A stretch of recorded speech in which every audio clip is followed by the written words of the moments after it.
pushing their marketing and that they've been working and that there's been things happening behind the scenes before you knew them. So it's never, I don't know that, there's ever such a thing as overnight success. So planning for that and knowing that you're going to have to put your work in before you start seeing those profits. Number 2 is budget. Budget is so important, and it's not the fun part of business, but it's you have to do it, right? And when you're budgeting for a collection as a designer, you need to budget through the first season samples, the first season's production, and then the second season samples. So budget all the way through, because you won't be getting paid on that production from that first season before you have to start developing the samples for your second season. But budgeting all along, budgeting in the beginning, how much can you spend? How much can you afford to spend? How much are you willing to spend? How are you spending that? How much are you putting into marketing, into photo shoots, into your website? How many styles are you developing?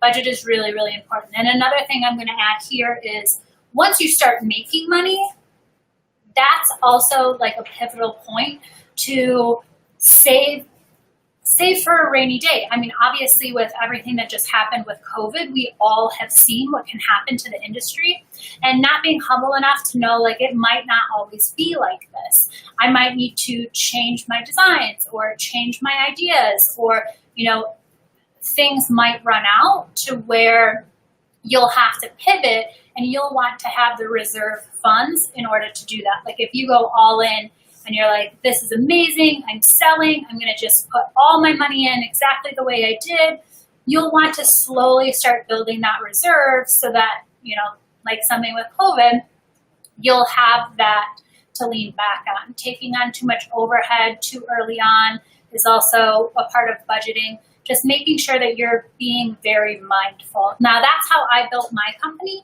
I didn't have a big loan to start out. I didn't have a huge amount of money saved. I just built really slowly off of profits, and it took me a while to get to the point. And if you guys saw my IG from last week, you'll know some of the trials and tribulations I went through to get to the point of having a successful company. But you'll just want to plan that. And even through COVID, the companies that had lower overhead, lower expenses, kind of went a little bit back on their production. People that didn't have so much to carry are more successfully getting through this than the companies that had huge inventories, that didn't have a savings, that kind of put everything into one bucket because they didn't have the humility to maybe think that something might happen. So budgeting all throughout, from the very beginning, budgeting once you start having money, how are you going to spend that money, and just being smart and pulling somebody in there that has experience. I have somebody that I talk to about budgeting and how I'm spending my money, someone that has more business experience than I do, and you should too. That will bring me to my next point is, as an entrepreneur, sometimes it's really hard to ask for help, and you can't do this on your own. I am 100% owner of my company, but I absolutely had experts. I pulled in business coaches. I asked for help. I had people that I knew financing really well, and I opened up my books to them and say, do you see anything I don't see? How am I spending my money? What would you suggest? So being able to ask for help, and it was hard for me in the beginning because it was a part of my ego to be like, I've got this. This is my company. Nobody's going to know it the way I do. But when I finally built up the nerve to ask for help, and that's because I had, dropped to my knees at a point where I needed to ask for help because I was at a loss. I was building this company that was outside of my realm of expertise, and I hadn't done it before. I hadn't been in these situations before. So it got me to a point where I had to ask for help. And when I did, I was so grateful. And I thought I should have done that a long time ago. Like, this would have solved so many of my issues. But a lot of myself is wrapped up into my company, and my self-worth is wrapped up into my company. So being able to ask for help has been huge. And as a new entrepreneur, doing the same will help you exponentially. Like, if you can find someone like me to help you build your company, someone that has experience. It's only going to help you. And you don't want to ask everybody you know, because everybody you know is going to give you different opinions. So pick a select few people that you trust and that have had their own sort of success in their own business. And those are the people you go to. Like, I have one person that I go through with my finances. I have one person that I go to with marketing ideas. So having these people that you can ask for help is really great. Number 4 is not researching your competition. As new entrepreneurs, we tend to think like, no one has my idea. No one is as great as me. No one is doing what I'm doing. But that's just not true. There's got to be someone that's doing something similar, someone that has the same business strategy, someone that has the same customer, there's somebody out there that's doing what you're doing, and just do some research. See what you can learn from them. Had they made any mistakes that you can avoid? How can you take what they're doing and improve? But doing the amount of research that you need in the beginning, don't let it keep you back from launching at all and being afraid to take those steps, because that's not going to help either. But doing enough research that you feel comfortable that you know who your competition is. And then number 5 is not investing enough time and finances. If you don't have any finances for your marketing, but you'll definitely need to put time in. I have designers tell me, well, I'm only making 100 products for my first production, so I don't want to push too hard in my marketing because I don't want to sell out. I would rather you see the opposite. Push so hard that you sell out and things go on back order. Push so hard that you sell 600 units and then you have to work backwards to make an additional 500. So thinking that you have a great product and it's going to sell yourself just isn't the case, because how do people know it's going to be there? So if you're selling 100 garments and 1 out of 10 people, and that's pretty liberal, if 1 out of 10 people bought a product after seeing it, you would have to get that product in front of 1,000 people's eyes. So looking at it that way of like how many people you have to get in front of to get those 100 sales, and really just push hard. You can do that on your own. You could set up a marketing strategy, hashtags, collaborations, but definitely planning for that, as well as your photo shoot. If you have a great product, but you don't have great photos, especially in today's day and age where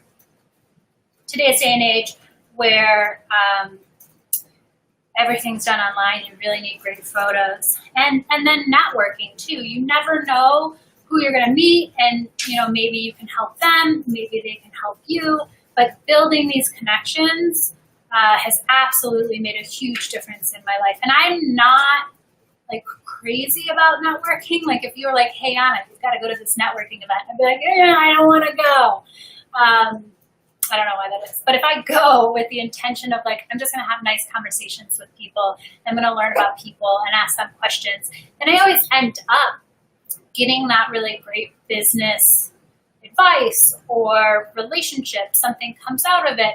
I go in with the intention of just learning about people and being interested in people instead of a goal of like, what can you do to help me? Because people can also feel that too. Of like if you go into a networking event and you're solely there to see what you can get out of the other people, just create relationships. So I'm going to just run through this list again and then see if you guys have any other questions. And let's see, number 1 was expecting immediate results. Number 2 is not budgeting properly when you are starting your company, and then once you start getting some income, you'll have to do another budget. Number 3 is not asking for help. Number 4 is not thoroughly enough researching your competition. And number 5 is not investing enough time and money into your marketing and your networking and your photo shoots and everything that's going to make people know your product is out there. So there you have it. Those are the top 5 mistakes as a new entrepreneur you should avoid. I'm going to scroll through and see. I had some questions. So I am on 2 devices. You can ask me questions through either one. This is always the awkward part where I'm. Vmore is the best. Are you still in Chicago? So I moved to, my office expanded to New York 8 years ago, and then I myself moved to New York 5 years ago. And as of 3 years, I've transferred everything, my office, my physical location to New York. I still have a production manager that works in New York or in Chicago. I still have a lot of clients in Chicago. I make trips back there a lot. But as far as the physical office, that's in New York now. But I miss Chicago. And thank you. Okay. I'm still scrolling. Any tips on how to stay consistent with help? Systems. Any systems, checklists, like those are my favorite things. I personally have so many checklists and templates, everything, any system that you can set up so that there is a way to go about it so that people that are helping you know what they need to do, what's expected of them. How to keep it not just a call, but staying consistent. Oh, so with the help, when you're asking for help, maybe plan it quarterly, where every quarter you reach out to this person and ask them certain questions. Keep the list of questions that you want to ask them tallied. So when you talk to them, you're not wasting their time or your time. You're prepared for that call. But just schedule it every quarter. It might, not have to be every day, every week, but keeping something scheduled. Okay, I need 100 baseball caps made. I provide the fabric. Okay, there are quite a few companies that make blanks for baseball camps. You can definitely find those on Maker's Row.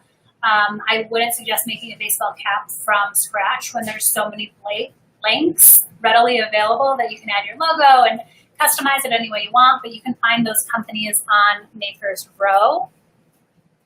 What are the initial investments when you launch? You guys, this is the question I get every single time I'm live ever. How much money do I need to start a company? And there is no answer that I can give you. Unfortunately, I don't know how many styles, how much production, what you're doing. So it's an impossible answer for me to answer for you. However, I do a 20-minute complimentary strategy session where we can talk about your product in more detail, and you can get that on the pinned message, makersrow.com/v-mora. Any tips on building your team? I have my team, Catherine and Barbara. Come and meet everyone. I'm totally embarrassing them. But Catherine, I just always trust my intuition. This is Catherine. Barbara. Hello, everybody. But I always trust my intuition. Thanks, guys. Both Barbara and Catherine, they're really passionate about their jobs. I knew that it was a position that they could grow with. They were proactive. I always just trust my gut. You have to trust your gut when you're building your team, and it's got to be people that you want to be around. We're just back in the office and we missed each other. So you want it, for me anyways, I always wanted it to be a fun environment, and my, the work environment is almost more important than anything, because if people aren't getting along, if people don't want to come to work, that's going to affect you as a business owner. So keeping that in mind, and I have a tally of questions that I ask people in an interview to kind of figure out, are they bigger picture? Are they detail-oriented? How do they organize their time? I also took a personality test called the DISC, D-I-S-K, and the girls are laughing because it gives me like a full, this is who you are in the workplace. This is where your downfalls are, and these are the types of people that would work well under you because they think differently. So there's different personality tests that you can take to figure that out. But yeah, just interviewing and trusting your gut. First hire when you get money. First hire for me was pattern maker, but if you're a designer, your first hire should be an assistant. Someone that's versatile, that can do social media, that can run errands for you, that can do other tasks for you, help you with your email, because I know when you're a designer, you're doing all of that yourself. And as a designer, you should be staying creative. If you start doing too much, you'll start to resent your business. And if you resent your business, you'll self-sabotage. So I always say personal assistant is the first hire. You can sometimes find that in an internship if you're near a school, but having someone to help you with just the day-to-day tasks, because as a business owner, where can you be the most profitable? And that's not running to UPS, and that's not picking up the zippers. Like, as a business owner, you have to figure out where you're making the most profitability for your company and then learn to outsource the rest. I used to say, okay, well, if I hired this person to help me do A, B, and C, then I can spend my time doing this and getting more clients and making more money for the business because I'm free of all these little tasks. So I would definitely say an assistant. In the process of starting my company, I live in San Diego. Do you suggest I work with professionals, pattern makers, manufacturers in Los Angeles? It depends on what you're making, Los Angeles, and your minimums. So, but I wouldn't be against it for sure because it's drivable, which is amazing. But each place, like Los Angeles, tends to have higher minimums, focus more on activewear and swimwear. Chicago used to do all the military, so they're really good at tailored garments. And then New York will do smaller minimums, wovens, things like that. They also do swimwear, but the minimums tend to be a little bit lower, so it really just depends on what you're doing. How do I find the right networking events? I believe Makers Row has networking events, not right now, but I've been to quite a few Makers Row networking events. If you're a part of any social clubs, I know Soho House has networking events. Go to other designers' launch parties. Go to pop-up shops. Go to street fests that are based around fashion. Just go figure out. There's meetup groups. There's clubs based around just networking. So there's a ton out there. Just put it on your calendar that I would say if you're building your company, maybe every other week. I try to go once a month to something network-like. And you can also create your own. If you know designers, if you know entrepreneurs, you can start your own entrepreneur dinner. But yeah.